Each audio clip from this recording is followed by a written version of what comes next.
Congress തകർന്നാൽ BJP വളരില്ല. കാരണം കോൺഗ്രസ് യുഡിഎഫിന്റെ അടിത്തറ എന്ന് പറയുന്നത് ബിജെപിക്ക് സ്വാധീനിക്കാൻ വേണ്ടി കഴിയുന്ന ജനവിഭാഗങ്ങളല്ല. ബിജെപിക്ക് സ്വാധീനിക്കാൻ സാധ്യതയുള്ള ജനവിഭാഗങ്ങൾ സിപിഎമ്മിലാണുള്ളത്. കോൺഗ്രസ് തകർന്നാൽ ബിജെപി വളരില്ല. കാരണം കോൺഗ്രസ് യുഡിഎഫിന്റെ അടിത്തറ എന്ന് പറയുന്നത് ബിജെപിക്ക് സ്വാധീനിക്കാൻ വേണ്ടി കഴിയുന്ന ജനവിഭാഗങ്ങളല്ല. ബിജെപിക്ക് സ്വാധീനിക്കാൻ സാധ്യതയുള്ള ജനവിഭാഗങ്ങൾ സിപിഎമ്മിലാണുള്ളത്. പരമപൊട്ടനും വർഗീയവാദിയൊക്കെ ആണെങ്കിലും ചിലപ്പോഴൊക്കെ ഇവന്റെ വായിൽ നിന്ന് ചില സത്യങ്ങൾ അറിയാതെ പുറത്തേക്ക് വരും. ഇത് പറയണമെന്ന് കരുതിയിട്ട് പറഞ്ഞതല്ല, അത് മാധ്യമങ്ങളെ കണ്ടപ്പോൾ ഒരു തിടുക്കത്തിൽ അങ്ങോട്ട് വന്നു പോയതാ. ഇതാണെങ്കിൽ എല്ലാം ലൈവ് ടെലികാസ്റ്റ് അല്ലേ, അപ്പോഴേക്കും ജനങ്ങൾ എന്താക്കി, അപ്പോഴേക്കും ക്ലിപ്പ് കട്ട് ചെയ്തെടുത്ത് പ്രചരിപ്പിക്കാൻ തുടങ്ങി. മനസ്സിലായില്ലേ എന്താ പറയുന്നത്? ബി ജെ പിക്ക് സ്വാധീനിക്കാൻ യു ഡി എഫിനെയോ കോൺഗ്രസിനെയോ മുസ്ലിം ലീഗിനെയോ ഒന്നിനും യു ഡി എഫിൻ്റെ ഒരു സംവിധാനത്തെ, അവരുടെ അണികളെ സ്വാധീനിക്കാൻ ബി ജെ പിക്ക് കഴിയില്ല. മറിച്ച് ബി ജെ പിക്ക് സി പി എമ്മിനെ സ്വാധീനിക്കാൻ കഴിയും, സി പി എമ്മിൻ്റെ അണികളെ സ്വാധീനിക്കാൻ കഴിയും. ഈ കഴിഞ്ഞ കാലങ്ങളിൽ നിങ്ങളൊന്ന് ആലോചിച്ച് നോക്കൂ. ഇതിപ്പോൾ പിണറായി വിജയൻ്റെ വീട്ടിൽ ഇ ഡി റെയ്ഡ് നടക്കുന്നതുമായി ബന്ധപ്പെട്ട് നടത്തിയ ഒരു പ്രതികരണത്തിൽ കെ രാഗേഷ് കണ്ണൂർ ജില്ലാ സെക്രട്ടറി പറഞ്ഞ കാര്യങ്ങളാ. കഴിഞ്ഞ കാലങ്ങളിൽ ഈ നിയമസഭാ തെരഞ്ഞെടുപ്പിൻ്റെ കാലം മാത്രം നോക്കിയാൽ മതി. അതിന് മുൻപും ഉണ്ട്, അതിന് ശേഷവും ഉണ്ട്. പക്ഷെ ആ ഒരു കാലം മുതലുള്ളത് നോക്കിക്കോ നിങ്ങൾ. കൃത്യമായിട്ട് സി പി എമ്മിൻ്റെ നേതാക്കളുടെ സംസാരവും ഭാഷയും പ്രതികരണങ്ങളുമൊക്കെ ആർ എസ് എസ്സുകാരൻ്റെയും സംഘ് പരിവാറിൻ്റെയും അതേ ശൈലിയും അതേ ഭാഷയും അതേ ഉച്ചാരണങ്ങളും, എന്തിന് കുത്തും കോമയും പോലും ആർ എസ് എസിൻ്റെയും സംഘ് പരിവാറിൻ്റെയുമാണ്. ഇവിടെ നിങ്ങളൊരു കാര്യം ആലോചിക്കണം. ഇപ്പോൾ രാകേഷ് തുറന്ന് സമ്മതിക്കുകയാണ്, സി പി എമ്മിൻ്റെ അണികളെ ബി ജെ പിക്ക് സംഘ് പരിവാറിന് സ്വാധീനിക്കാൻ കഴിയും, യു ഡി എഫിൻ്റെത് കഴിയില്ല. കാരണം അവരുടെ അണികളുടെ അടിത്തറ എന്ന് പറയുന്നത് അങ്ങനെയല്ല എന്നുള്ളത്. അപ്പോൾ നിങ്ങളൊരു കാര്യം ആലോചിക്കണം. ഇത് രാകേഷ് തുറന്ന് പറയുമ്പോൾ രാകേഷിന് തന്നെ തോന്നുന്നുണ്ട് എന്ത്, തങ്ങളുടെ അണികൾ ആർ എസ് എസിലേക്ക് ഒഴുകിക്കൊണ്ടിരിക്കുകയാണ് എന്നുള്ളത് അല്ലേ? ഇത് ഒരു നാച്ചുറൽ പ്രോസസ്സിൻ്റെ ഭാഗമായിട്ട് ഒഴുകുന്നതാണോ? അല്ല. പിന്നെ എങ്ങനെയാണ് ഇത് ഒഴുക്കുണ്ടായത്? ഇത് ഒഴുക്കുണ്ടാക്കിയ വ്യക്തി, ഈ ഒഴുക്കുണ്ടാക്കിയ വ്യക്തി അത് പിണറായി വിജയനാണ്. കൃത്യമായിട്ട് 2016 മുതൽ 2026 വരെ ഈ ഒഴുക്ക് ഇങ്ങനെ അനസൂയം ഉണ്ടാക്കിക്കൊണ്ടിരിക്കുകയായിരുന്നു പിണറായി വിജയന്. ഞാൻ പലപ്പോഴായിട്ട് എൻ്റെ പ്രേക്ഷകരോട് പറഞ്ഞ ഒരു കാര്യമുണ്ട്. ഈ പറയുന്ന ആർ എസ് എസിൻ്റെ ആചാര്യൻ ശ്രീ എം എന്ന് പറയുന്ന വ്യക്തിയെ കൊണ്ടുവന്ന് സി പി എമ്മിൻ്റെ കേഡർ പ്രവർത്തകരെ ആർ എസ് എസ്സുകാരാക്കി കൺവേർട്ട് ചെയ്തുകൊണ്ടിരിക്കുന്ന ഒരു പ്രോസസ്സിങ് അണിയറയിൽ നടക്കുകയായിരുന്നു. അതിനു വേണ്ടിയിട്ട് ശ്രീ എമ്മിനെ അതിനുവേണ്ടി നിയോഗിച്ചതും ഉത്തരവാദിത്തം ഏൽപ്പിച്ചതും ശ്രീ എമ്മിന് വേണ്ടിയിട്ടുള്ള എല്ലാ സൗകര്യങ്ങളും സർക്കാർ പൊതുഖജനാവിൽ നിന്ന് കൊടുക്കുകയും ചെയ്തത് പിണറായി വിജയനാണ് കഴിഞ്ഞ 10 വർഷക്കാലം. അത് ശ്രീ എം തന്നെ വളരെ എന്താ പറയേണ്ടത്, തുറന്ന് സമ്മതിക്കുകയും ചെയ്ത കാര്യമാണ്. തന്നെ പിണറായി വിജയൻ ആ സി പി എമ്മിൻ്റെ കേഡർ പ്രവർത്തകരെ ഇങ്ങനെ കൺവേർട്ട് ചെയ്യുന്ന ഒരു പ്രോസസ്സിൽ ഉത്തരവാദിത്തം തന്നെ ഏൽപ്പിച്ചു എന്നുള്ളത്, അത് കഴിഞ്ഞ 10 വർഷമായി താൻ നടത്തിക്കൊണ്ടിരിക്കുകയാണ് എന്നുള്ളതും ഈ 2026 തുടക്കത്തിൽ, 2026 തുടക്കത്തിലാണോ അതോ 2025 ലാസ്റ്റിലാണോ, എനിക്ക് തോന്നുന്നു തദ്ദേശ തെരഞ്ഞെടുപ്പിൻ്റെ ഘട്ടത്തിലാണെന്ന് തോന്നുന്നു. എന്താണെങ്കിലും ഈ അടുത്ത കാലത്ത് ശ്രീ എം തന്നെ തുറന്ന് സമ്മതിക്കുകയും ചെയ്ത കാര്യമാണ്. ഇപ്പം രാകേഷും അത് തന്നെ പറയുന്നത് എന്ത്, ബി ജെ പിക്ക് സ്വാധീനിക്കാൻ കഴിയുന്ന അണികളാണ് ഞങ്ങളുടേത് എന്ന് പറഞ്ഞാൽ ബി ജെ പിയിലേക്ക് ഒഴുകി തുടങ്ങിക്കഴിഞ്ഞിരിക്കുന്നു. ഒഴുക്ക് ഏകദേശം പകുതിയിലേക്ക് എത്തിയിരിക്കുന്നു. ആ ഒരു ചാനലുണ്ടല്ലോ, ആ ഒഴുക്കിൻ്റെ ചാനൽ തുറന്നു വെച്ചിട്ടാണുള്ളത്. സി പി എമ്മിൻ്റെ കേഡർ പ്രവർത്തകർ ഇങ്ങനെ ഒഴുകിക്കൊണ്ടിരിക്കുകയാണ് ആർ എസ് എസിലേക്ക്. ഇവിടെ 2 കാര്യങ്ങളുണ്ട്. പ്രധാനമായിട്ടും പിണറായി വിജയൻ്റെ വീടുകളിൽ ഇന്ന് നടന്നിരിക്കുന്ന റെയ്ഡ്, പിണറായി വിജയൻ്റെ മകളുടെ ഓഫീസിൽ നടന്ന റെയ്ഡ്, മരുമോൻ്റെ വീട്ടിൽ നടന്ന റെയ്ഡ്, അങ്ങനെ 12 കേന്ദ്രങ്ങളിൽ ഒരേ സമയം നടന്നിരിക്കുന്ന റെയ്ഡ്, അത് യഥാർത്ഥത്തിൽ ഈ പറയുന്ന ബി ജെ പിയുടെ ഒരു പ്രതികാരം കൂടിയാണ്.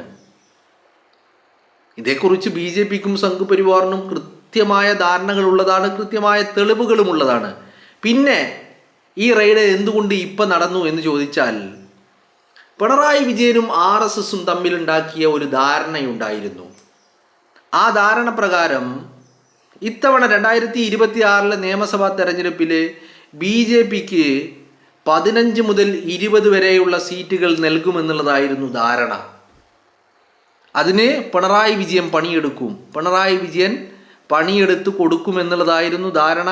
മാത്രവുമല്ല, പിണറായി വിജയൻ ഈ BJPയുടെ 15 മുതൽ 20 വരെയുള്ള MLAമാരുടെ പിന്തുണയോടുകൂടി കേരളം ഭരിക്കും. അങ്ങനെ കൂടി ഒരു ധാരണയുണ്ടായിരുന്നു ഇപ്രാവശ്യം. ആ ധാരണകൾ ഇവർ കരുതിയതുപോലെ നടന്നില്ല. ജനം പൊളിച്ച് കയ്യിൽ കൊടുത്തു. അപ്പം ജനം പൊളിച്ച് കയ്യിൽ കൊടുത്തപ്പോൾ BJPയും സംഘ് പരിവാരവും കരുതിയത് എന്താ, പിണറായി വിജയൻ പണിയെടുക്കാനായിട്ടാണ് എന്നാ. പക്ഷെ പിണറായി വിജയൻ അങ്ങനെയല്ല, പണിയെടുത്തിട്ടുണ്ട്. ആ പണിയുടെ ഭാഗമായിരുന്നു ഈ ശ്രീഎമ്മിനെ കൊണ്ടുള്ള കൺവേർഷൻ പ്രോസസ്സിംഗ് പോലും നടത്തിയിരുന്നത്. മനസ്സിലായില്ലേ? അപ്പോൾ BJP കരുതി പിണറായി വിജയൻ പണിയെടുത്തില്ല. അങ്ങനെയാണ് ഈ പറയുന്ന 3-ലൊതുങ്ങിയത്. 3 എന്ന് തന്നെ പറയുന്നത് BJP അതിനെ 3ആയിട്ട് കണക്ക് കൂട്ടുന്നില്ല. കാരണം ഈ പറയുന്ന ചെറിയ മാർജിനിലുള്ള വിജയങ്ങൾ അതിനെ ഒരു വിജയമായിട്ട് കണക്ക് കൂട്ടാൻ പോലും BJP തയ്യാറല്ല. അപ്പം അങ്ങനെ വന്നപ്പോൾ ഇവൻ നമുക്കിട്ട് പണിതു. പിണറായി വിജയൻ നമ്മുടെ കഴിഞ്ഞ 10 വർഷക്കാലം പിണറായി വിജയൻ RSSന്റെ സംരക്ഷണയിലായിരുന്നു. RSS പിണറായി വിജയനെ വൈറ്റ് വാഷ് ചെയ്തുകൊണ്ടേയിരിക്കുകയായിരുന്നു. RSSന് വലിയ ആഗ്രഹമായിരുന്നു പിണറായി വിജയൻ മുഖ്യമന്ത്രി കസേരയിൽ ഉണ്ടാകണമെന്ന്. കാരണം കേരളത്തിലെ RSSന്റെ അജണ്ടകൾ നടപ്പിലാക്കാൻ അവർക്ക് മറ്റ് വഴികളില്ലായിരുന്നു. അത് പിണറായി വിജയനിലൂടെ മാത്രമേ നടപ്പിലാക്കാൻ സാധിക്കുകയുള്ളൂ എന്നുള്ള കാഴ്ചപ്പാടായിരുന്നു RSSന്. അപ്പോൾ പിണറായി വിജയൻ പാലം വലിച്ചതാണ് എന്ന് കണ്ടപ്പോഴാണ് അവരുടെ കയ്യിലുള്ള ഇത്രയും കാലം ബ്ലാക്ക്മെയിൽ ചെയ്തതാണ് പിണറായി വിജയൻ യഥാർത്ഥത്തിൽ. SNC ലാവലിന് ECMRൽ സ്വർണ്ണക്കടത്ത്, ബിരിയാണി ചെമ്പിൽ സ്വർണ്ണക്കടത്ത്, അയ്യൻ്റെ പൊന്നുകൊള്ള, അങ്ങനെ പലതും കാണിച്ച് പിണറായി വിജയൻ ഇങ്ങനെ പേടിപ്പിച്ച് ബ്ലാക്ക്മെയിൽ ചെയ്തിട്ടാണ് ഇതൊക്കെ ചെയ്യിപ്പിച്ചത്. അപ്പോൾ ഇത്രയും കാലം സംരക്ഷണം നമ്മൾ ഒരുക്കിയിട്ടും പിണറായി വിജയൻ പാലം വലിച്ചു എന്നുള്ള ചർച്ചയാണ് സംഘ് പരിവാറിനകത്ത് നടക്കുന്നത്. അപ്പോൾ അങ്ങനെ വിട്ടാൽ പറ്റൂല, വിജയനൊരു പണി കൊടുക്കണം. അതിന് നമ്മുടെ കയ്യിലുള്ള തെളിവുകൾ തന്നെ ധാരാളമാണ്. കാരണം ഈ പറയുന്ന SNC ലാവലിംഗ് കേസ് ആണെങ്കിലും, ബിരിയാണി ചെമ്പിൽ സ്വർണം കടത്തിയതാണെങ്കിലും, ഖുറാനുള്ളിൽ വെച്ച് സ്വർണം കടത്തിയതാണെങ്കിലും, അയ്യൻ്റെ പൊന്നുകൊള്ളയാണെങ്കിലും എല്ലാത്തിലും കൃത്യമായ തെളിവുകൾ കേന്ദ്ര അന്വേഷണ ഏജൻസികളുടെ കയ്യിലുണ്ട്. അപ്പോൾ അതുകൊണ്ട് തന്നെയാണ് ഇപ്പോൾ അത് ഓരോന്നോരോന്നായിട്ട് പുറത്തേക്ക് വാരി വലിച്ച് ഇടുന്നത് എന്നുള്ളതാണ്. മനസ്സിലായില്ലേ? അപ്പോൾ ഈ ധാരണ പിശക് ഒന്നുകൂടി ഇതിൻ്റെ പിണറായി വിജയൻ വേട്ടയ്ക്ക് പിന്നിൽ കാരണമായിട്ടുണ്ട്. യഥാർത്ഥത്തിൽ പിണറായി വിജയൻ പരിശ്രമിക്കാനായിട്ടൊന്നല്ല, പക്ഷെ കേരളത്തിലെ ജനം അങ്ങനെ വിട്ടുകൊടുക്കാൻ തയ്യാറായിരുന്നില്ല എന്നുള്ളതാണ് യാഥാർത്ഥ്യം. അത് BJPക്ക് മനസ്സിലാക്കാൻ കഴിയുന്നില്ല എന്നുള്ളതാണ്. പിന്നെ സ്വാഭാവികമായിട്ടും ഈ പറയുന്ന പിണറായി വിജയൻ്റെ ടീം തന്നെ തോറ്റു തുന്നം പാറി. 140-ൽ 26 പിണറായി വിജയൻ്റെ CPMന്റെ സമ്പാദ്യം എന്ന് പറയുന്നത്. ആ പിണറായി വിജയന് BJPക്ക് പിന്നെ എന്ത് സംഭാവന ചെയ്യാനാ? ഒന്നും സംഭാവന ചെയ്യാനില്ല. മനസ്സിലായില്ലേ? ഇപ്പം തോറ്റെടുത്ത് നോക്കൂ നിങ്ങൾ. BJP വിജയിച്ച നേമം, കഴക്കൂട്ടം, പിന്നെ ചാത്തന്നൂര് 3 മണ്ഡലങ്ങളിലും സിറ്റിംഗ് സീറ്റായിരുന്നു CPMന്റെ. പരാജയപ്പെട്ടതോ CPMന്റെ. അവരെ സിറ്റിംഗ് സീറ്റ് അവർക്ക് നഷ്ടമായി. അവരുടെ വോട്ടാണ് ഈ പറയുന്ന BJPയിലേക്ക് പോയിരിക്കുന്നത്. അതാണ് ഞാൻ ആദ്യം പറഞ്ഞ ഒഴുക്ക് എന്ന് പറയുന്നത്. അപ്പോൾ പറഞ്ഞു വരുന്നത് മറ്റൊന്നുമല്ല, ഈ രാകേഷിനടക്കം ആ കാര്യങ്ങളിൽ ബോധ്യമുണ്ട്. ഇവിടെ കോൺഗ്രസിൻ്റെ UDFന്റെ അടിത്തറ എന്ന് പറയുന്നത് അത് മൈനോറിറ്റി കമ്മ്യൂണിറ്റിയാണ്. അതിൽ ഹൈന്ദവരില്ല എന്നല്ല പറയുന്നത്, ഹൈന്ദവരും ഉണ്ട്. പക്ഷെ അവിടെ അതിനോട് അനുപാതമായിട്ടുള്ള വോട്ട് ഈ പറയുന്ന മൈനോറിറ്റി കമ്മ്യൂണിറ്റിക്കും UDFനുണ്ട്. മനസ്സിലായില്ലേ?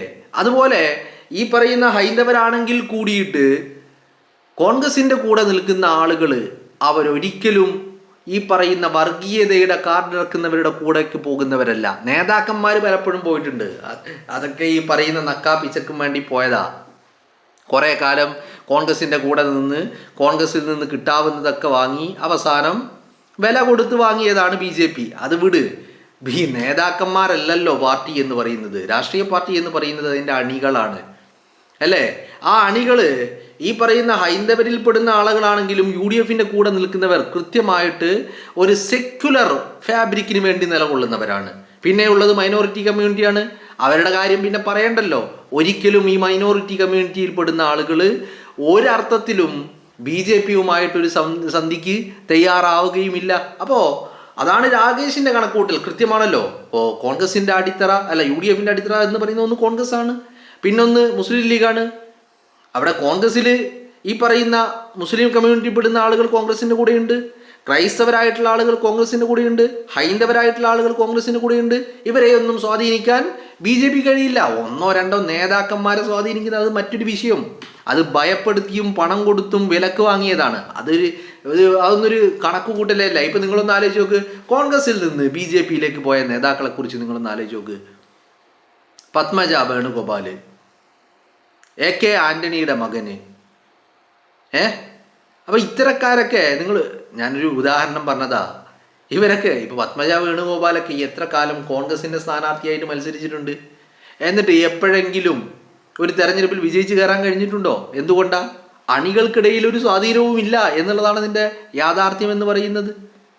മനസ്സിലായില്ലേ? അപ്പോൾ ഇത്തരം നേതാക്കളൊക്കെ പോയിട്ടുണ്ടെങ്കിൽ കൂടി ഇതൊന്നും UDFന്റെ അണികളുമായിട്ട് യാതൊരു ബന്ധവുമില്ലാത്ത ആളുകളാണ്. അത് തന്നെയാണ് KK രാഗേഷും പറയുന്നത്. അപ്പോൾ രാഗേഷിൻ്റെ ബോധ്യങ്ങൾ എന്ന് പറയുന്നത് കഴിഞ്ഞ 10 വർഷക്കാലം 2016 മുതൽ 2026 വരെ പിണറായി വിജയൻ ഉണ്ടാക്കിയെടുത്ത ഒഴുക്ക് അത് രാകേഷിന് ബോധ്യമായിട്ടുണ്ട് എന്നുള്ളതാണ് ഇതിൻ്റെ അടിസ്ഥാനം എന്ന് പറയുന്നത്. അതുകൊണ്ടാണ് രാകേഷിന് പറയേണ്ടി വരുന്നത് UDFന്റെ അണികളെ സ്വാധീനിക്കാൻ BJPക്ക് കഴിയില്ല എന്ന് പറയുന്നതിൻ്റെ കാരണം.